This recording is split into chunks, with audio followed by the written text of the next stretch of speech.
कोई हेलो बच्चों, इस छोटे से वीडियो में हम कुछ ऐसे चैप्टर्स के नाम आपको बताएंगे जो नीट 2026 में मिनिमम 30 टू 35 क्वेश्चन आपके सॉल्व कराने में आपकी बहुत बड़ी हेल्प करेंगे।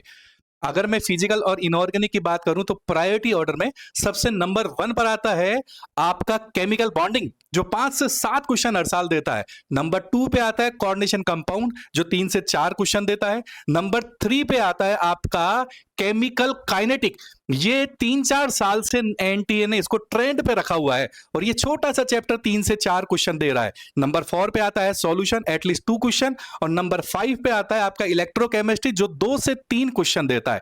अगर आप इनको अच्छे से प्रिपेयर कर लेते हैं तो मैक्सिमम पार्ट फिजिकल और इनऑर्गेनिक का आप आसानी से कवर कर जाएंगे। अब बात करते हैं संजय सर से, जो ऑर्गेनिक के बारे में बताएंगे। डियर स्टूडेंट्स, जैसे कि ऑर्गेनिक की बात करें तो 2025 में जीओसी से 7 क्वेश्चंस थे। 7 सवाल अकेले जीओसी से थे नीट 2025 में।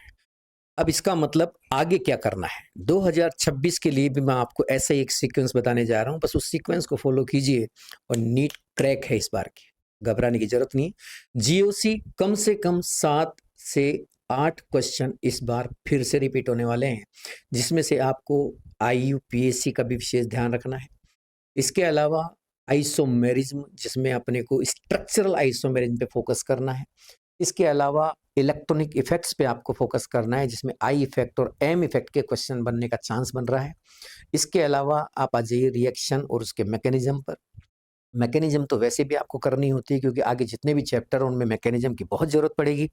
ये तो हुआ जीओसी। अब सेकंड नंबर पे आइए हाइड्रोकार्बन। हाइड्रोकार्बन से मिनिमम 3 से 4 सवाल इस बार फिर चांस बनते हैं। फिर आ जाइए आप alcohol ether phenol. Alcohol ether phenol वाला जो चैप्टर है वो एल्किल हैलाइड यानी हैलोजन डेरिवेटिव से टच में रहता है। यानी कि जब क्वेश्चन एल्कोहल ईथर फिनॉल का बनता है या एल्किल हैलाइड या हैलोजन डेरिवेटिव का बनता है, तो जनरली कोशिश ये करते हैं एग्जामिनर कि इन दोनों चैप्टर के क्वेश्चन यानी कि कॉन्सेप्ट को मिक्स करके क्वेश्चन बनाया जाए। तो कोशिश करना इन दोनों चैप्टर्स को क्लब करके याद करना। तो हैलोजन डेरिवेटिव बोलूं मैं या एल्कोहल ईथर फिनॉल बोलूं, दोनों चैप्टर्स को मिला के, जो कि 12th का फर्स्ट और सेकंड चैप्टर है ऑर्गेनिक में, दोनों को मिला के मिनिमम 3 क्वेश्चन के चांस बनते हैं हर हाल में, 3 क्वेश्चन के।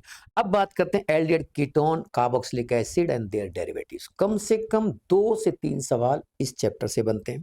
Nitrogen derivative, amine, aniline, aromatic और एलिफेटिक, इससे कम से कम 1 या 2 सवाल बनने के चांस बनते हैं।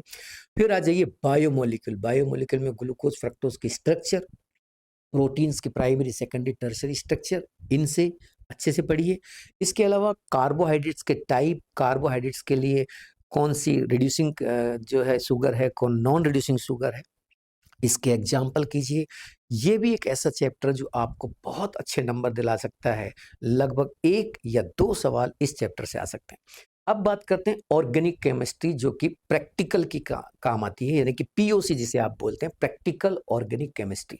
प्रैक्टिकल ऑर्गेनिक केमिस्ट्री से भी हर साल क्वेश्चन पूछे जा रहे हैं।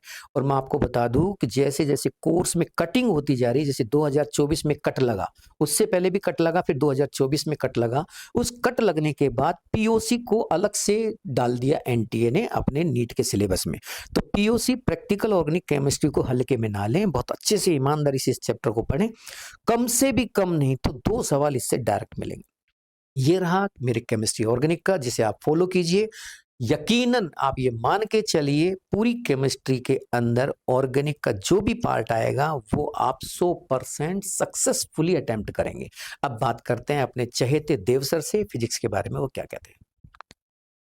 अगर अपन फिजिक्स की बात करें तो बेटा, फिजिक्स के अंदर जो मॉडर्न फिजिक्स है वो हमेशा से टॉप पे रहा है। मॉडर्न फिजिक्स में भले ही देखने को 4 चैप्टर्स हैं, लेकिन वो एक्चुअल में चारों चैप्टर मिला करके जो मटेरियल है वो केवल एक चैप्टर का ही है। तो उसमें हमें बेसिकली जो मेहनत करनी है वो लगभग एक चैप्टर के बराबर ही करनी है। और इसमें जो क्वेश्चंस आते रहे वो 4 से 7-8 क्वेश्चन तक का जो वेटेज रहा है हमेशा। हर चैप्टर से ऑलमोस्ट लगभग 2 क्वेश्चन पूछ ही लिए जाते हैं।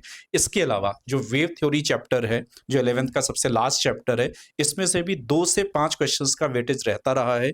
जो ऑसिलेशन है उसमें से भी 1 से 2 क्वेश्चन पूछे जाते रहे हैं, और जो इलेक्ट्रोस्टैटिक्स है वो भी बहुत इंपॉर्टेंट चैप्टर है, उसमें से भी 2 से 5 क्वेश्चन तक का जो वेटेज है बनता है। थोड़ा सा हीट का जो पार्ट है, जिसमें हीट एंड थर्मोडायनेमिक्स वाला जो पार्ट है, जिसमें केटीजी और थर्मोडायनेमिक्स वाला पार्ट है, इसमें भी 2 से 3 क्वेश्चंस का वेटेज रहता है। और सबसे लास्ट में मैं बोलूंगा जो एक्सपेरिमेंटल स्किल है, उसमें बेसिकली आपको 2 जो टॉपिक्स हैं, एक तो स्क्रू गॉस और दूसरा वर्नियर कैलिपर्स, इनसे आप मान करके चलिए कि इस साल क्वेश्चन तो आएगा ही आएगा, 1 से 2 क्वेश्चन, इसको बहुत अच्छे से तैयार कर लीजिए। तो अगर आप इन चैप्टर्स को फॉलो कर लेते हैं तो ऑलमोस्ट लगभग 30 क्वेश्चन आपके कहीं नहीं जा रहे हैं। ठीक है, करिए तैयारी बच्चों, बेस्ट ऑफ लक।